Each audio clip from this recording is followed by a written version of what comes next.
इस वीडियो हम सीखेंगे बिल्ट इन लिमिट के कॉन्सेप्ट को। तो बिल्ट इन से पहले तो मतलब क्या है समझ लेते हैं कि जब एक फंक्शन की डेफिनेशन के अंदर ही एक लिमिट लगा रखी हो तो वो एक तरह से बिल्ट इन लिमिट है। मतलब फंक्शन के अंदर ही क्या है, लिमिट बिल्ट इन करके दे रखी है तुम्हें। तो अब यहाँ पे अगर इस क्वेश्चन को तुम देखो, क्वेश्चन तो अभी तक नहीं है, सिर्फ एफ एक्स मैंने डिफाइन कर रखा है। एफ एक्स क्या है, limiting value of this expression है और limit n tending to infinite पर है। अब क्वेश्चन ये पूछा जा सकता है, एफ एक्स की किसी एक्स की वैल्यू पर लिमिट पूछी जा सकती है, या फिर एफ एक्स को पूछा जा सकता है किसी पॉइंट पर वैल्यू क्या है उसकी। तो इस क्वेश्चन को समझेंगे, लेकिन इससे पहले एक छोटा सा कॉन्सेप्ट जो हमें पता होना चाहिए जिससे कि हम बिल्ट इन लिमिट को और अच्छे से समझ पाएँ। तो पहले ये देखते हैं। जैसे मान लो हमारे सामने एक एक्सप्रेशन लिखा हुआ है जिसमें a to the power n type का कोई फॉर्म हमें दिख रहा है। ठीक है, मतलब हमें a to the power n expression के अंदर दिख रहा है और एन टेंडिंग टू इन्फिनिट है। ठीक है, अब अगर मैं तुमसे पूछूं कि अगर ए पॉजिटिव मान लो गिवन है, तो पहला मेरा क्वेश्चन है और इसका आंसर तुम लिख लेना साइड में और फिर इस बताना कि तुमने सही लिखा या गलत लिखा। मेरा पहला क्वेश्चन ये है कि as n tending to infinite, अगर किसी एक्सप्रेशन में किसी फैक्टर में ए टू द पावर अगर दिख रहा है, तो मेरा पहला क्वेश्चन है ए अगर पॉजिटिव मेंशन है तो as n tending to infinite a to the power n किसको टेंड करेगा। तो इसका आंसर पहले सोच लो या लिख लो। अब अगर तुमने इसका आंसर सोचा है एन टेंडिंग टू इन्फिनिट पर a to the power n infinite को टेंड करेगा, तो ये गलत है। कैसे? एन टेंडिंग टू इन्फिनिट पर a to the power n किसको टेंड करेगा, ये डिपेंड करता है ए पर, क्योंकि पावर में एन है तो डिसाइड बेस भी करेगा। मतलब बेस को भी तो पूछना पड़ेगा ना हमें कि बेस कितनी वैल्यू ले रहा है। तो यहाँ पर केसेस बनेंगे। केसेस कैसे? यहाँ पर अगर मैं बात करूँ ए की वैल्यूज़ की बात करता हूँ, तो यहाँ पर पहले मैंने मार्क कर दिया कि क्योंकि ए पॉजिटिव की बात हो रही है तो यहाँ पर मैंने ज़ीरो मार्क करा, इधर ज़ीरो मार्क कर देते हैं। और इस पर मैं बात कर रहा हूँ ए की वैल्यूज़ की। ठीक है, तो सबसे पहले ये हिस्सा, मतलब ए जब लेस देन 1 ग्रेटर देन 0 है, इस हिस्से की अगर हम बात करें। फिर ये हिस्सा जब हम लिख रहे हैं ए क्या है, ग्रेटर देन 1 है। और एक ये पॉइंट जहाँ पर ए कितना है, 1 है। तो ये तीन बातें हमें समझने की है कि जब ए ग्रेटर देन 1 हो, या ए 1 हो, या ए इन बिटवीन 0 to 1 हो। अब इन तीनों पे अलग अलग आंसर आएगा। तो ए ग्रेटर देन 1 की अगर हम बात करें तो एन टेंडिंग टू इन्फिनिट पर a to the power n tend करेगा इन्फिनिट को when a is greater than 1। ये समझने की बात है।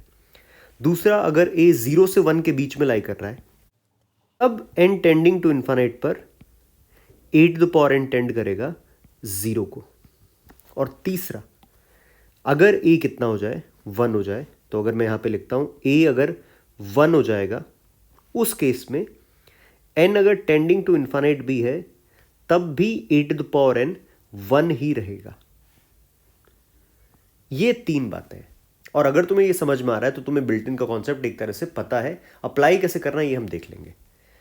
तो बेस बहुत इंपॉर्टेंट है। जब पावर टेंडिंग टू इन्फिनिट होती है तो हमें देखना पड़ेगा बेस 1 से बड़ा है, या बेस इन बिटवीन 0 to 1 है, या बेस 1 है।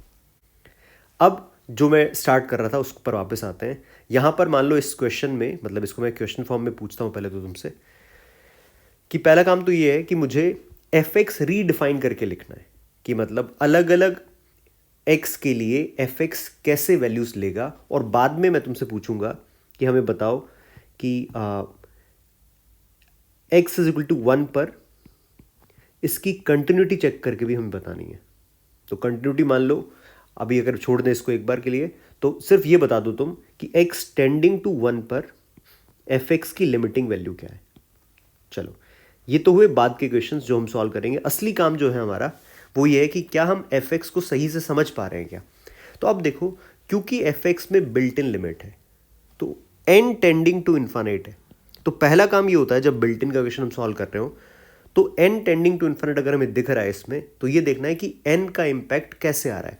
तो यहाँ पे अगर हम देखें तो हमें दिख रहा है एक्स स्क्वायर की पावर में एन दिख रहा है। यहाँ भी हमें एक्स स्क्वायर की पावर में n दिख रहा है और इधर एक्स स्क्वायर की पावर में n दिख रहा है। तो जब भी एक्स स्क्वायर की पावर में n दिख रहा है तो n टेंडिंग टू इन्फाइनाइट पे अगर मैं पूछूं कि एक्स स्क्वायर की पावर n किसको टेंड करेगा, तो इसका आंसर जल्दी से नहीं देना है, सोच समझ के देना है।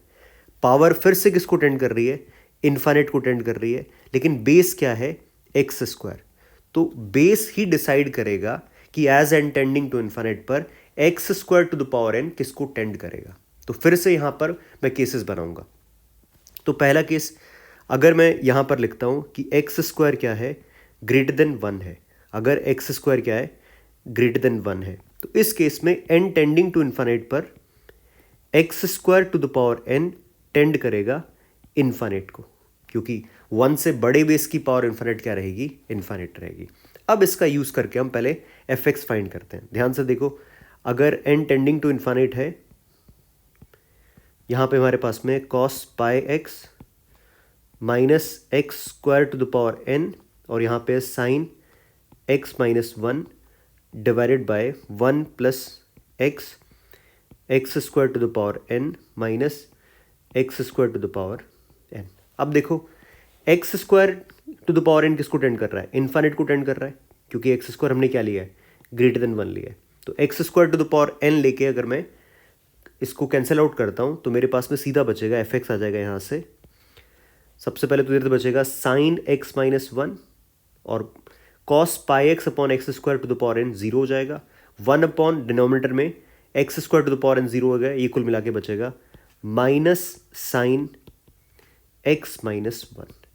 ये हमारे पास में एफ एक्स आ जाएगा कब, जब एक्स स्क्वायर ग्रेटर देन 1 है तब। अच्छा एक मिनट, डिनोमिनेटर ध्यान से लिखा नहीं मैंने, ध्यान से देखो, डिनोमिनेटर में ये x square to the power n ये जाएगा, x square to the power n ये जाएगा, डिनोमिनेटर में बचेगा एक्स माइनस 1। ये चीज़ बनेगी हमारे पास में। ये कब है, जब एक्स स्क्वायर ग्रेटर देन 1 होगा। अब अगर मैं लिखूं यहां पर एक्स स्क्वायर क्या हो, लेस देन 1 हो और ग्रेटर देन 0 मार्क कर देते हैं, ठीक है। जब एक्स स्क्वायर ग्रेटर देन 0 होगा और लेस देन 1 होगा तो n टेंडिंग टू इन्फाइनाइट पर x square to the power n tend करेगा क्लियरली 0 को। अच्छा, एक्स स्क्वायर अगर 0 हो तब भी ये चीज़ क्या रहेगी, 0 ही रहेगी। तो मैंने लेस देन इक्वल टू 0 कर दिया है और 1 के साथ में मैंने ओपन ब्रैकेट ही रखा है। अब ध्यान से देखो एफ एक्स क्या बनेगा, यहां से एफ एक्स आ जाएगा। तो यहीं पे देख ले, x square to the power n किसको टेंड कर रहा होगा, 0 को। ये तो किसको टेंड कर रहा है, 0 को।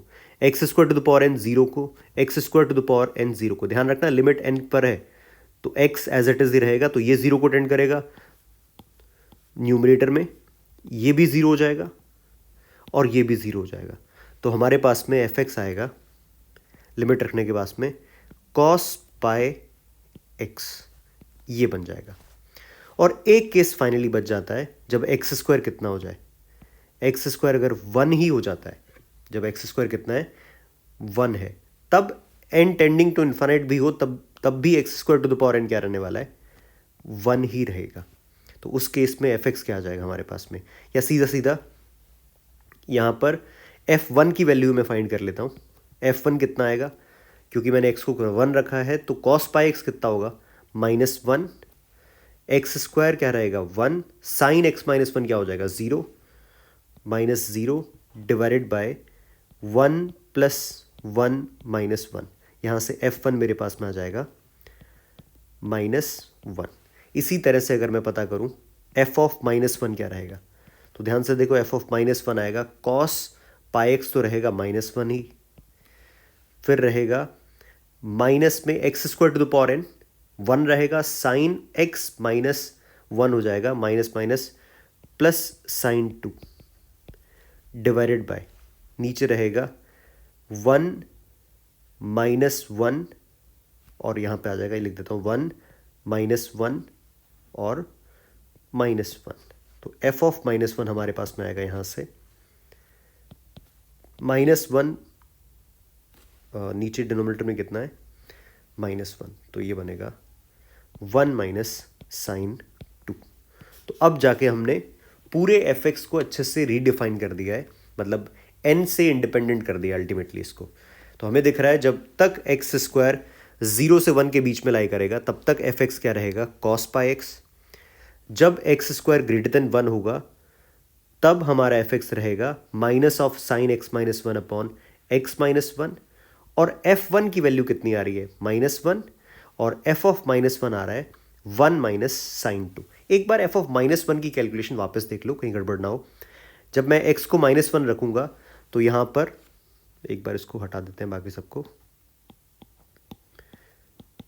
हाँ, यहां पर देखो, जब x -1 रखूंगा तो cos पाई एक्स कितना रहा, -1, तो यहां पे मैंने -1 रखा। फिर x square to the power n कितना रहेगा, 1। साइन के अंदर x की जगह -1 रखा तो साइन -2 आया, बाहर माइनस था तो साइन 2 रह जाएगा। सही बात है। नीचे क्या है, 1, और x square to the power n रहेगा 1, x है -1 तो ये आएगा -1, और साथ में ये भी है -1, तो बन रहा है -1 plus sine 2 upon -1, 1 minus sine 2। ठीक है, तो अब हमें समझ में आ गया कि कैसे हमने n की लिमिट को समझते हुए fx की लिमिट नहीं, fx फंक्शन डिफाइन किया। अब उसके बाद के सारे क्वेश्चन बहुत सिंपल रहने वाले हैं। जैसे मान लो मुझसे कोई अब पूछे कि बताओ भाई x टेंडिंग टू 1 पर लिमिट क्या है fx की। तो अगर कोई लिमिट पूछेगा तो सबसे पहले मैं पता कर लूंगा x टेंडिंग टू 1 प्लस का मतलब x ग्रेटर देन 1 है, तो ग्रेटर देन 1 डेफिनेशन कौन सी उठाई जाएगी, ये वाली डेफिनेशन उठाएंगे तो हमारे पास में आ जाएगा minus of sine x minus 1 upon x minus 1। तो साइन का स्टैंडर्ड फॉर्मेट है sine something upon something, something tending to 0, limit आ जाएगी -1। इसी तरह से अगर मैं पता करूं x टेंडिंग टू 1 माइनस का मतलब यहाँ पे x 1 से कम है, 1 से कम है, इसका मतलब मैं कौन सी डेफिनेशन उठाऊंगा, cos पाई एक्स वाली डेफिनेशन। और जब x को 1 पुट करेंगे बनेगा cos पाई मतलब -1। तो इसका मतलब इसकी लिमिट एग्जिस्ट कर रही है, x टेंडिंग टू 1, fx की लिमिट एग्जिस्ट कर रही है और कितनी आ रही है, -1। यहाँ पे लिख भी देता हूँ, लिमिट एग्जिस्ट। अब इसी को आगे क्वेश्चन बढ़ाया जा सकता है कि जैसे क्वेश्चन में पूछे कि कंटिन्यूटी अगर हमें बतानी हो एट x इज टू 1, तो क्योंकि हमने लिमिटिंग वैल्यू निकाली रखी है, f ऑफ 1 कितना आ रहा है ये भी हमने फाइंड कर रखा है, f ऑफ 1 कितना है, -1। तो क्योंकि फंक्शन कैसा है, limit x tending to 1, fx की जो वैल्यू है वही f ऑफ 1 की वैल्यू और कितनी आ रही है, -1। तो limiting value function value equal है, तो फंक्शन क्या रहेगा, फंक्शन रहने वाला है continuous at x is equal to 1। इस तरह से बिल्ट इन लिमिट के कॉन्सेप्ट पर क्वेश्चन बन सकते हैं। तो कॉन्सेप्ट क्या, एक बार वापस समराइज अगर हम करें तो मैं ये कह रहा हूं कि सबसे पहले तो ये समझ में आना चाहिए कि n टेंडिंग टू इन्फिनिट पर e⁴n किसको टेंड करेगा अगर a पॉजिटिव है। तो इसका आंसर देने से पहले हमें पता होना चाहिए कि a 1 से बड़ा है, 0 से 1 के बीच में है, या a 1 है। उसके बाद किसी भी रैंडम क्वेश्चन में अगर बिल्ट इन लिमिट है तो हमें ये देखना है कि जो भी, जैसे यहां पर क्या था, n टेंडिंग टू इन्फिनिट था, तो n किसकी पावर में लगा हुआ था, एक्स स्क्वायर की पावर में। तो x square to the power n as n tending to infinite, इसका आंसर करने से पहले हमें बेस, जो कि इस केस में एक्स स्क्वायर था, उसको देखना, उसको जानना जरूरी है कि वो 1 से बड़ा है या इन बिटवीन 0 to 1 है। उसके अकॉर्डिंग हमने 3 केसेस बना बना के क्वेश्चन सॉल्व किया, मतलब fx n से फ्री करवाया हमने। तो एक अच्छा कॉन्सेप्ट है, जेईई एडवांस कभी भी इस कॉन्सेप्ट पर क्वेश्चन पूछ सकती है।